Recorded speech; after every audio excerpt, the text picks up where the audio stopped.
Hai, salam sejahtera. Video kali ini saya nak tekankan pasal konsep asas analisa. So, analisa ni satu perkara yang penting dan ini akan membezakan you jadi trader yang biasa-biasa ataupun trader luar biasa. Ini kerana analisa adalah satu kebolehan asas ibarat boleh makan nasi. Contoh dia kena makan nasi lah kan.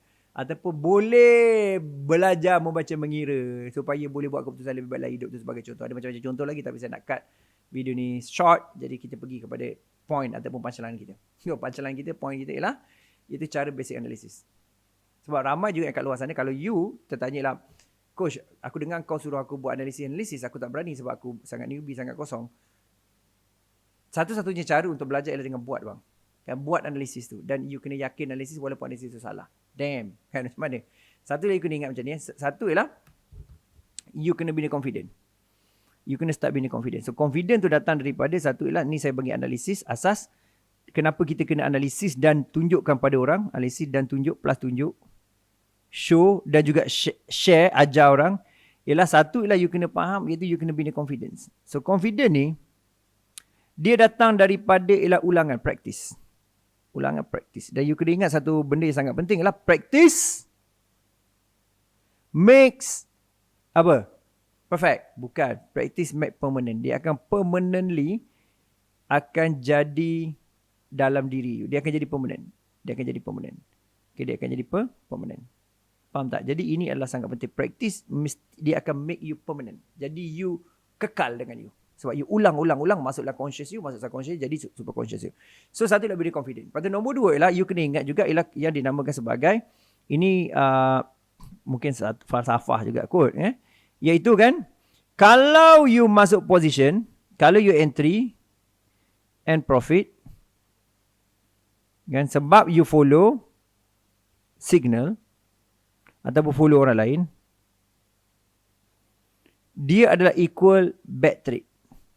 Bad trade. Bad trade. Dia tak bagus trading tu. Tapi kalau you entry, disebabkan you analisa, dan you end up you loss, ini adalah good trade. Sangat bagus. Faham tak? Ini sangat penting yang bagi ni. Tapi kalau you profit sebab follow signal, dia adalah bad trade. Tak nak. Yang ni tak nak. Okay, ini tak nak. So, jadi macam mana nak bina benda ni? Macam mana nak bina keadaan ni? Okay, ini simple ya. Tapi tak simple banyak orang lah. Sebab orang semua nak perfect kan. Tapi ini key dia lah. Kalau you betul-betul nak keluar daripada zone ni. Ini key dia. Key dia. Key analysis. Key analysis. Apa key analysis? Key analysis yang pertama ialah sebenarnya you kena, contohnya, satu learn.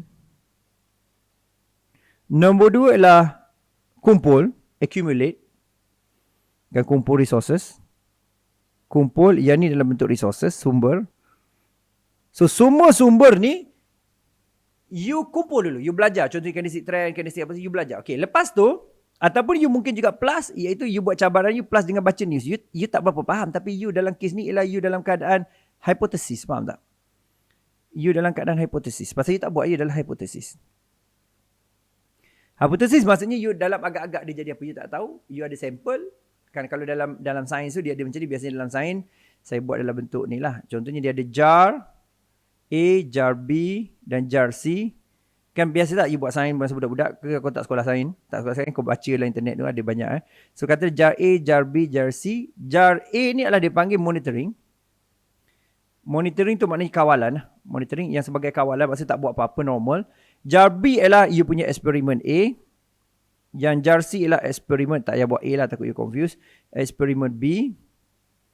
Dan ini adalah eksperimen C. Ini eksperimen A lah. Kan? Iaitu maintain control.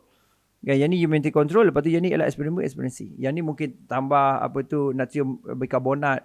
Ataupun yang ni you masuk sulfur ke apa saya tak tahulah. Ini saya cerita sikit pasal sains masa saya belajar dulu kan. So kenapa kita kena buat macam ni lah? Pasalnya kita ada hipotesis. Hipotesis kita kalau buat macam ni dia akan jadi macam ni, kalau buat macam ni. So kita kena adalah kesimpulan hipotesis tu. Last kali kita buat kesimpulan. Dari segi eksperimen ni, hipotesis kita apa? Hipotesis tu betul ke tidak? Betul ke tidak? Ataupun hipotesis ni salah? Dan perlukan apa nak kena buat. So ini konsep lah. Kalau you ambil master, you mungkin buat dalam keadaan macam ni lah. Dia metodologi untuk menjalankan uji kaji. Untuk membenarkan satu teori yang you buat. Untuk membolehkan you macam dapatkan result. Dan you boleh pegang result tu dan proof pada orang lain. Dan orang lain boleh pakai. Okay, apa jadah coach macam masuk sekolah. Tak memang pun. Akademik penting juga kadang-kadang. Akademik ni dia tools untuk berfikir. So, kita banyak gila tools tau dalam hidup kita. So, you kena pandai ambil tools mana dan sesuaikan. Setiap bangsa, setiap agama, setiap juga psikologis ataupun bukan filantropis, psikologis kan. Sebenarnya dia ada method problem solving dia sendiri. So, ini salah satu method problem solving yang saya amalkan untuk memahami macam mana bina diri saya sekarang ni lah. So, saya share pada you secret dia lah kononnya. Bukan secret pun. Ni aku belajar masa form 2, sekolah sains tu.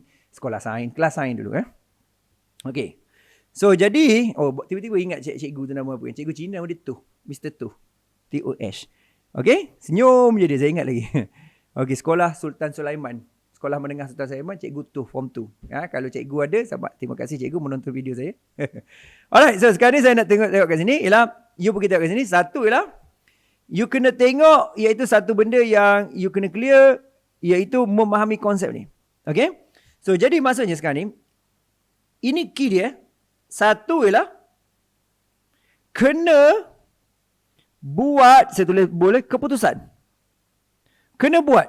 Dan bersedia menang atau kalah. Kan, rugi atau untung. Kena buat keputusan. Maksudnya, you faham ni, you buat je keputusan. Lepas tu, you pun kena tanya 3 benda. Ini yang ni tak lama tapi yang ni sangat penting. 3 benda you kena tanya. Kan, nombor 1 ialah what works. Apa yang menjadi. Kan, what works. Okay.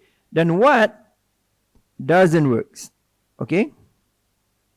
Dan yang ketiga ialah, iaitu how I can do differently. Macam mana aku nak buat dengan lebih baik supaya dia jadi benda ni.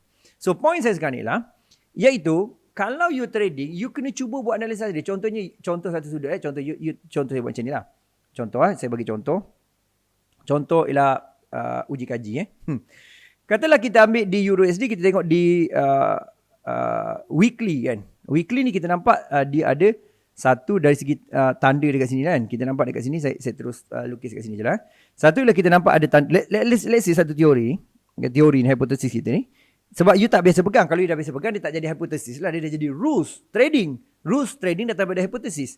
So sekarang ni lah you pergi kat sini, you nampak, okay, aku dah mula dalam berbentuk ni lah ada apa tu dia panggil golden cross, BB squeeze, so kemungkinan naik lagi, dan ini dalam power zone mungkin naik lagi. Contoh. Ini saya tak cerita detail lah. Cuma you ada kefahaman sumber tu, you pun kata okay contoh. Jadi, apa kata kau pejam mata, kau buy je. Kau buy je. Faham tak? Lepas tu kau tengok apa jadi. Dia jatuh ke dia pergi, kau tengok apa jadi. Kalau naik apa jadi. So, cuba test benda macam tu. Ini akan create you sebenarnya jadi penganalisis yang baik. Kan? Jadi penganalisis yang lebih matang dalam decision making process. So, maksudnya lah you kena ada kefahaman sikit dan cuba you apply je. Dan untuk apply ni susah tau sebenarnya. Pasalnya, one step at a time. You, contohnya, dalam konsep CDS saja you kena test. Ini satu. Nak tengok golden cross pula, tengok dia test satu. Saya ambil masa kadang-kadang satu indikator, satu setup yang saya buat tu ambil masa 6 ke 8 bulan sebelum saya share pada you. Buat hari-hari baru saya nampak. Jadi saya sebenarnya bagi method cara saya keluarkan benda sebenarnya. Kan? Dan kalau you faham, you boleh jadi leader. You boleh create you punya method, cara berfikir, dan dia akan jadi lebih baik untuk you. You faham tak? Ini salah satu benda asas tetapi gila babi bagi impact dalam hidup. Faham tak?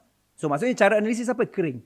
Masuk je. Tak. Kalau you kata takut dengan risiko duit, duit betul, guna duit demo. Tapi takut kau tak serius dengan demo lah. Sebab tu saya biasanya saya pakai duit betul.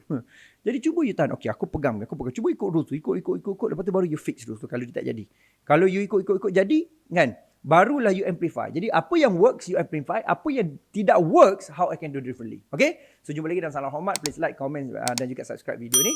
Jumpa lagi dalam Salam Hormat, insyaAllah. Please komen apa saja video yang mungkin you berminat nak tahu. Ataupun komen bagi feedback saya pasal video saya buat ni. Supaya saya tahu, kan? Dan saya juga tahu yang benda ni bagi impact pada you. Kan? Kalau tidak, buat apa saya duk teruskan benda ni kan? Kalau tidak bagi impact. Jumpa lagi dalam Salam Hormat. Dan Assalamualaikum dan salam sejahtera.